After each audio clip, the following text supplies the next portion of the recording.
business leaders and surgeons and barristers. I see women who are going to win elections and science competitions and arts awards. Do not be afraid to fail. We can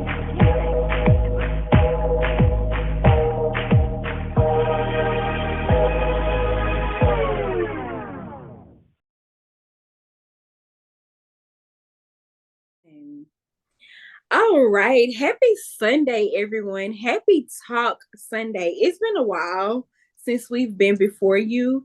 And I first just want to thank everyone for their patience with me and with the platform. I mean, life has been lifing. And circumstances have been circling, but in the midst of that, I am so happy to be back before you. It's crazy that this season and the theme for this season has been all about growing through growing pains and being able to understand the strength in stretching. And me too. I'm living it.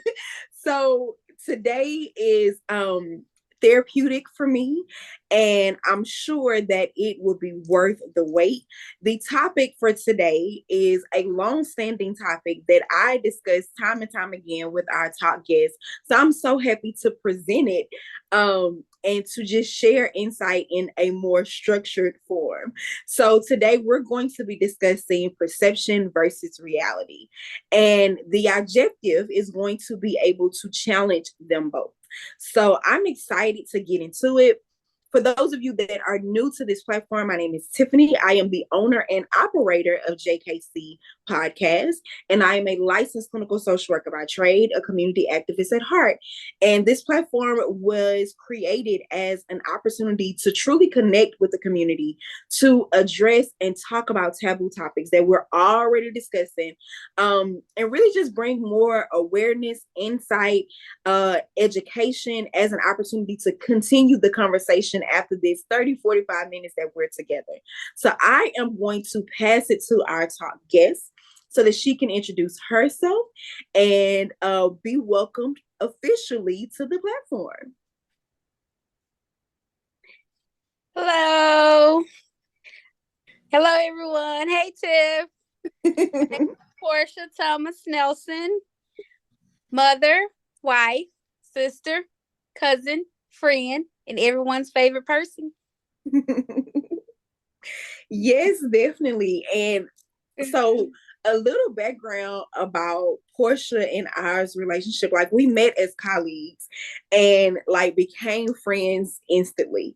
And whether it's, girl, you won't believe what just happened, girl, I need some help, what you think about this? She is definitely my person. And from colleagues to friends to a dear friend of mine, I'm so happy to have her to participate and engage in this conversation, because as I mentioned, perception versus reality, perception and reality is something that we talk about so very often in a casual place and setting, because believe it or not, like for me, I'm a firm believer that wherever you start in life, even if you grew up in the same home with someone, even if you were afforded the same opportunities, we don't all have the same starting point. And we don't have that starting point because of each person is warranted their own perception. And because there's this matter of perception, then oftentimes your reality is going to be jaded by your own perception. And that may be like a really harsh word to describe someone's perception, but it's warranted. And there's no true kind of right or wrong answer when it comes to perception. But since we don't all start from the same starting line, that is the reality that we sometime maybe not grow into. So I think truly, just to kind of start this conversation, I think we need to like lay the groundwork, lay the frame. And I really want to ask of you, what is your views of perception's influence on reality? Well, I mean, in my opinion, perception is like the lens that we see reality through. So basically, it's how you see things. And it's not it's not based on factual, and basically how I see it is what my reality is. Mm-mm.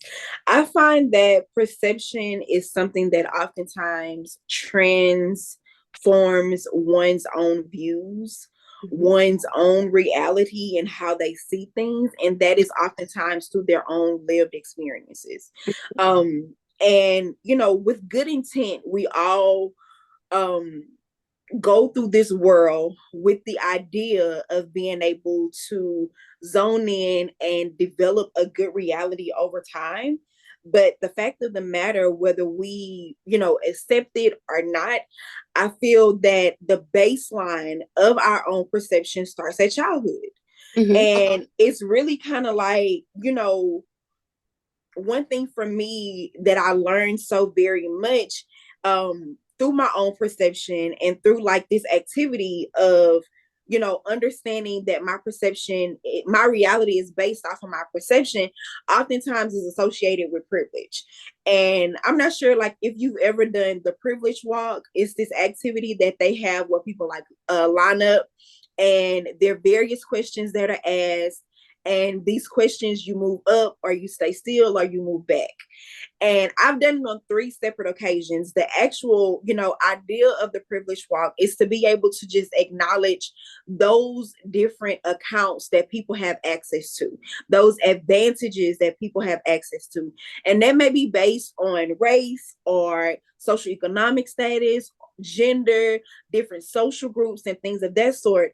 But each and every time that I've done this and participated in this activity, my perception of my own reality and of the reality of others around me was really just like wild. And I think what I gained most of that is to understand and have a true value for the simple things in life, because that starting point for everyone is not the same. And like I said, even if you grew up in the same household, your starting point may not be the same. You may be able to move up, move back, stand still, where the other person next to you may not be offered that opportunity or access to do that. So sometimes when it comes down to those things, I think people oftentimes kind of struggle with their perception versus their reality. And I always wonder, like, what do you do when your perception is at war with your reality? So first, I want to say a lot of times, people bring up being raised in the same household with the same parents, when in actuality, that's not really what it is. I had my first child at 18. I had my last child at 30. They did not grow up in the same household. The person I was when I had my first child and where I was when I had my first child is a totally different place than where I was when I had my third child. So, of course, my oldest perception of me being a mother is totally different than my son's perception of the mother that I am. And also, as far as when you're at war, couple things. For one, challenge your perception. Take the time out and jot down some things. Start journaling. Mm, Is this factual, or is this actual reality, or is mm, this something that is based on my perception of what it is? Is mm, that you do that, and also validation from experts. Anyone that knows me knows I'm a firm believer in therapy. mm. So, anytime you're at war with your perception, one of the best things you can do, go to therapy, talk it out with a therapist, someone who is trained on that issue to help you get through those things. I love that.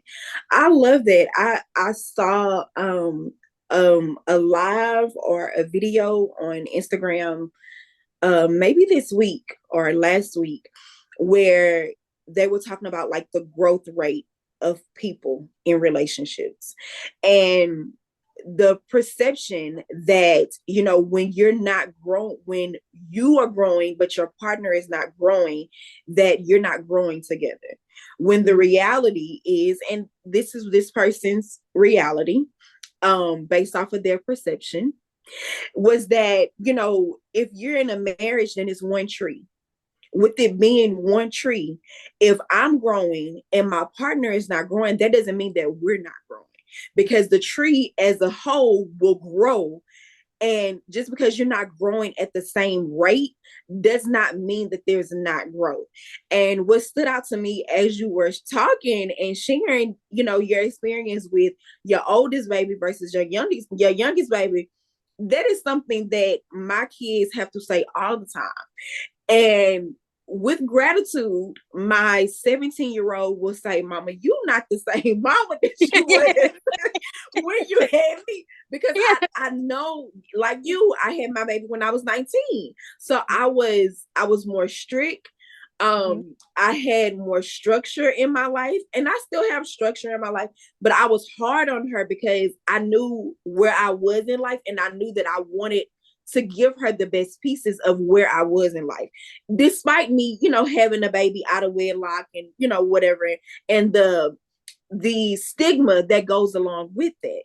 So I was very hard on her, and she appreciates that because she has some skills and skill sets that, my let's just say my 6-year-old doesn't have. And it's not as if I shortchanged one over the other.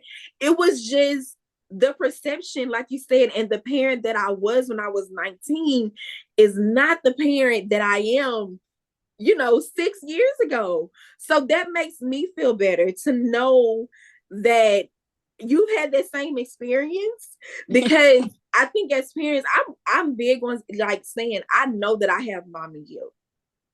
And I have been horribly bad. And my kids know how to play me on my mommy guilt, especially my boys. They know how to play me on my mommy guilt. And because of that, I oftentimes, are sometimes at war with, like, am I doing the right thing as a parent? Am I not disciplining them like I'm supposed to be disciplined? Or are they really getting over me? So that makes me feel good to know that you've had that same experience. And I truly agree. Like, if you have concern about your perception, whether it's factual or not, or if this is just something that you yourself is internalizing, that's when it comes time to process these things. That's when it comes time to, have these conversations. And I don't necessarily see it as getting validation. I see it as getting the perspective of someone that has no bias. And for me, that is all that therapy is. I need to go to my therapist and be like, am I really looking too deep into this?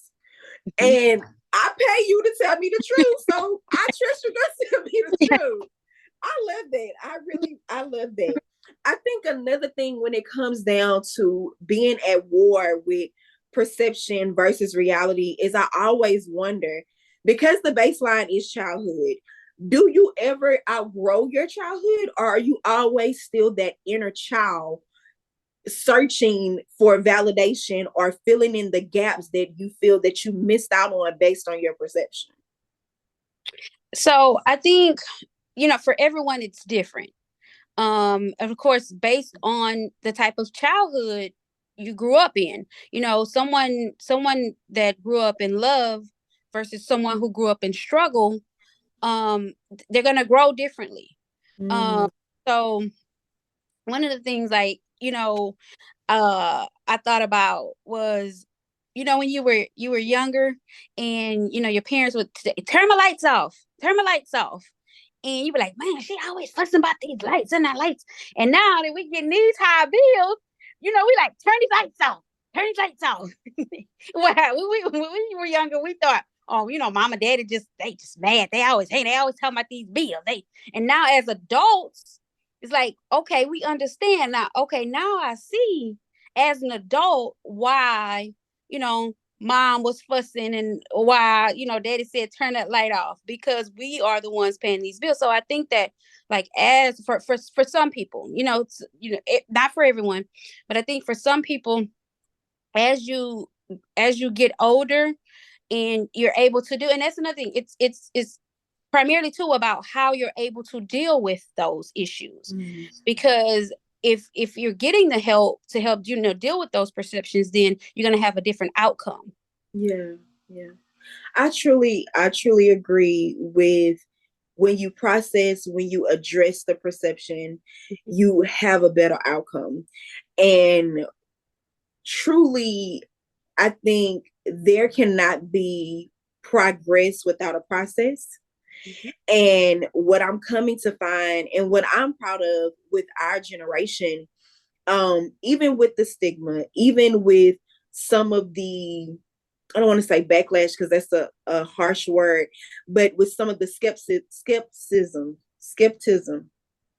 y'all know what I'm trying to say, that word. Um, Skepticism. skepticism, I yes. got you. I got you, friend. Thank you.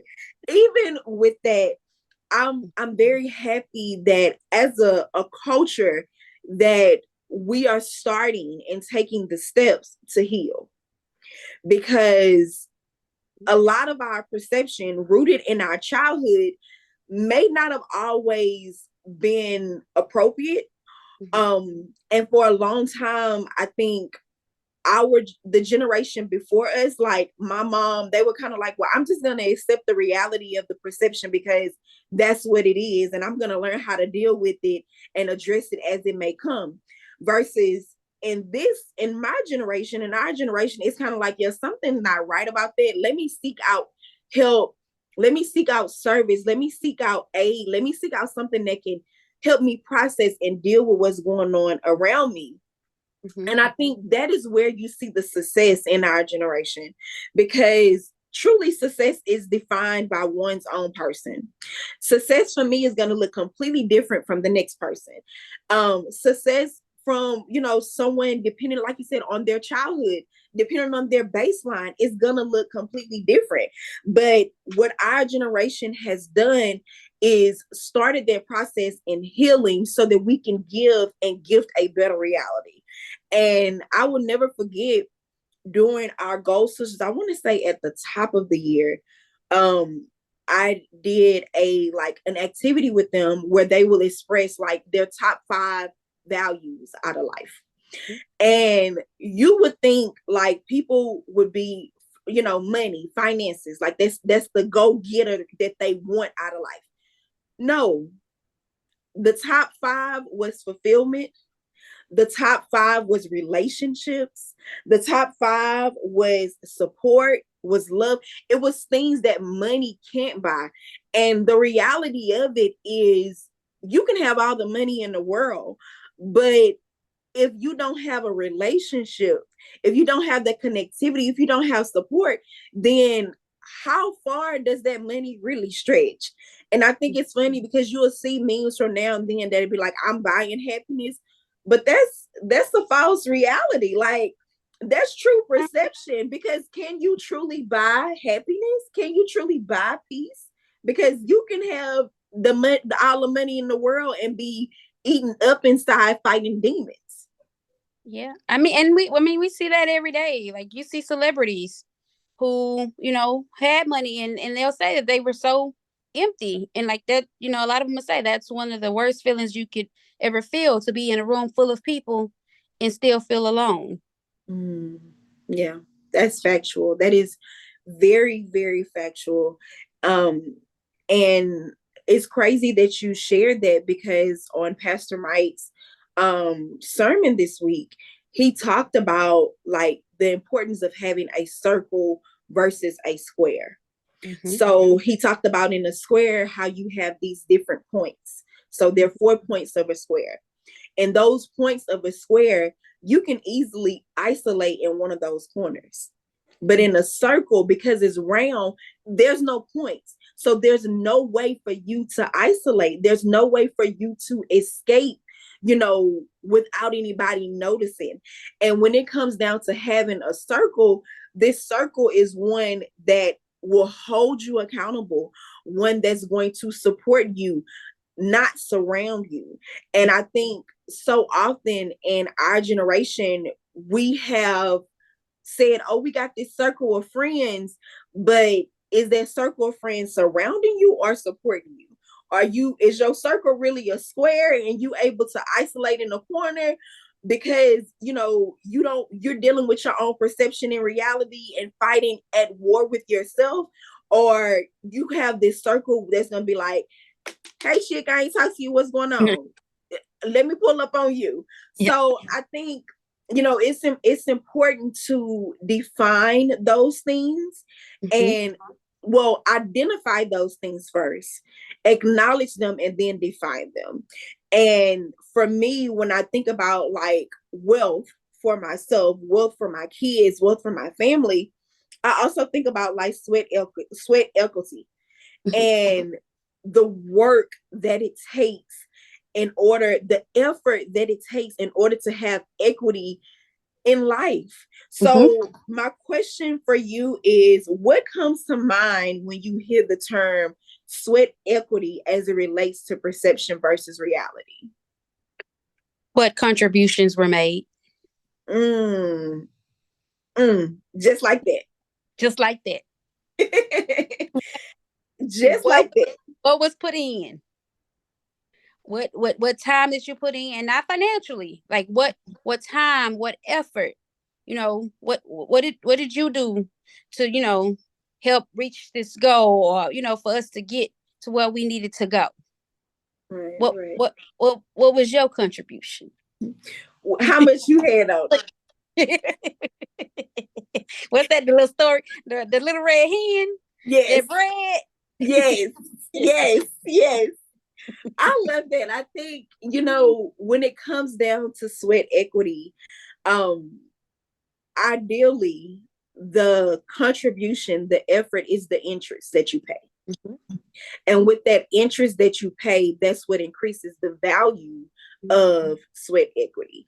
Like, to simplify it, is no way that you can say, I'm on a quest to have peace, and you wreaking havoc in hell. Out here wilding. There's no way. Everybody. Yes, there's no way that you can say like, I'm putting in sweat equity for my family to go to the next level in life, and you're not committed to what it takes to get there. And granted, that looks different for everybody. And I think what I learned during our series of our mini series focused on financials is something that I also just have and play into my everyday life. And that is, when it comes down to sweat equity, it's all about being able to have true balance. Because I know for a fact that I can't be expected to be on and to be my best self every day if I don't take the time to balance what's going on around me. And I mean, as a woman, as an African American, as a parent, as a wife, all of these hats that you have to wear in life, you have to find a balance. And for me, my balance at this time in my life, in this season in my life, is all about my capability and my capacity. Just because I'm capable, that does not mean that I have the capacity. And I'm learning that with my capacity, it's okay to take a break. It's okay to step back. It's okay to be able to say, I need a moment. Life is lifing. Let me sit down. Let me sit down for a little bit until the rain pass. Let me take care of myself so that I can have the sweat equity that's going to render the wealth that I want in the long term. So I think when it comes down to the sweat equity, we have to truly consider what that looks like for each and every person and what that contribution means to you. All right. So as we kind of get to the end of this discussion, because we've talked about a couple of things, we've talked about the sweat equity, we've talked about the perception versus the reality and the influence that it has on one over the other. We've talked about being at war with one's own perception and reality, and even outgrowing your childhood. And even if that's something that's possible, to kind of get to the feel good piece of it, I'd like to ask of you, if we're focused on changing the narrative, if we're focused on overcoming the perception to make for a better reality, what are 3 strategic things that you can do to begin that quest? I just think, for one, understand that your perception are your reality. So that has nothing to do with anyone else, and you have to understand that.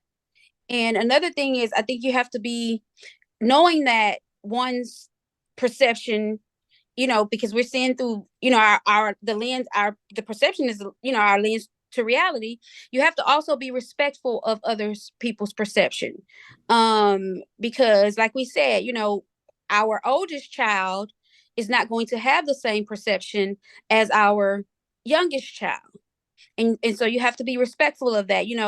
My oldest child may not feel I was this, I was as good as a mother as my youngest child, and I have to be okay with that, because that's her perception. I mean, that's how she saw it. And another thing is, I would say, challenge your perceptions from time to time, and sort facts from assumptions. Mm. Because once them assumptions, Mm. they're gonna get you every time. So you need to sort that out. Oh, that's good. That's good. That is good. Pen right there. Pen right there. Did Sort you say facts. Sort facts from assumptions. Sort facts from assumptions. That right there. Sort facts from assumptions.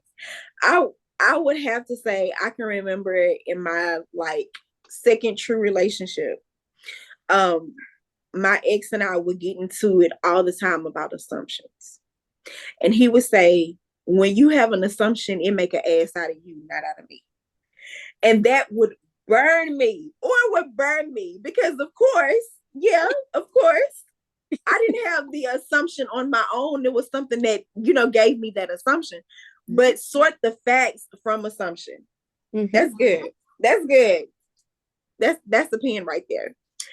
I would have to say that I have come to learn that exposure and experience is manifested. And when it comes down to your perception versus your reality, it's important that you never get comfortable with the uncomfortable if you want to create a true reality, and you want your reality to be filled with wealth and with worth. I think another thing for me that really stands out is getting down to and addressing the roots, because with the baseline that we have, some people, and I've witnessed this for myself, some people's baseline may be lower than the next person because of their upbringing, but that perception has become their reality. So you have to respect that as that. That doesn't mean that you have to accept it as that. So what I don't want is to live my life or have a perception that is jaded by someone else's. I don't want to own anyone else's perception. So I think when I'm at war with my own perception versus my reality, it's important to me to get down to the root. Have I taken ownership of somebody else's perception and not have that become intertwined and jaded of my own? And I think it's also important that we focus, and I think this is just a life thing for me at this time, that I focus on not the resolution, but the resolve. Not everything is warranted a resolution in life. Some things are going to be what they are. And because they are what they are, then I have to be okay with that reality. And I have to be okay with that resolve. And I feel like that's important, because you will cause yourself to have less heartache out of life. I've allowed myself the opportunity to have less heartache, less things that I have to spend time processing, when I've accepted that this is the resolve. It's not a resolution. It doesn't have to be something that I agree with. It just have to simply be something that I accept. So for me, those are my strategic, you know, plans and strategic like feedback when it comes down to changing the narrative, because we all hold the power in changing your own, reality, but experience and exposure is manifested. And if you didn't get the experience and exposure that, you felt you was warranted, then it's up to you to change that. Yep, I agree. We have talked about a lot of goodness today. And even after talking through, the structured questions, I always ask my guests to be able to share like their testament for the actual day. So, what is the one thing that you want to be clear about to our audience to take with them and to continue to discuss on in after this conversation? I would say just that, per, perception, it's what's seen through your lens. So I would just say that my main thing is I would go back to the war. Just make sure to sort the facts, and if there is if there is a problem, challenge it. It's okay. Take the time and challenge it. I love that. I love that. For me, I am learning to use my power as a shield and not a sword. Mm-hmm. And I think it's important that when we discuss and challenge, like you said, perception and reality, that we utilize those things as a shield and not a sword. And that is not against anyone else. I think for me, it's for myself. And it's for myself because I've learned that I set the tone for myself. You set the tone for how people handle you, how people treat you, how people approach you, how people engage with you. And when you use your power as a shield and not a sword, then you become the game changer in the situation. So for me, I think it's important that, like you said, we challenge our perception so that we can truly have a better reality. And I'm like the meme in the t-shirt that, that everybody is wearing. Like, I go to therapy so my kids don't have to. Mm-hmm. And my goal in life is to leave them with a better reality, with wealth beyond finances, because you can spend finances. And with going through life, I think it's important to have something that's not just given to them, but something that's instilled in them. And that is the wealth that extends across generations.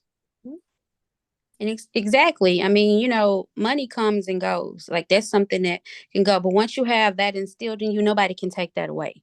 Yeah. And the good thing about that is when it's instilled, you can always make whatever what was lost, you can make it back. I love that. Good foundation. I love that. Nothing beats a good foundation. I love that. Well, this has been great. It has been awesome, as I knew that it would be. And as I knew that the wait would be definitely worth it. I appreciate you for being a part and for taking time out to share with our platform and to be a part of the conversation so that the conversation can continue. And you've definitely dropped some gems that I'm sure is going to continue on. So thank you definitely for being a part. And thank you so much for having me. It was a pleasure to be here talking with you, front and center. Yes, front and center, pulling you out your shell. We are growing through growing pains this season. And I was sharing with Porche, like 90% of the guests that are on for this season are new to the podcast platform. So this is their first time being on the podcast. So they come with their own anxieties and nervousness, but then they awesomely just do over the moon well. So I think that means that we're going to have them back at some point in some time. And they can't tell me no because they've already done it. Yes, You see how we sorted through that? Yes, we sorted through that. We sorted through that. So I have a couple of announcements for you guys.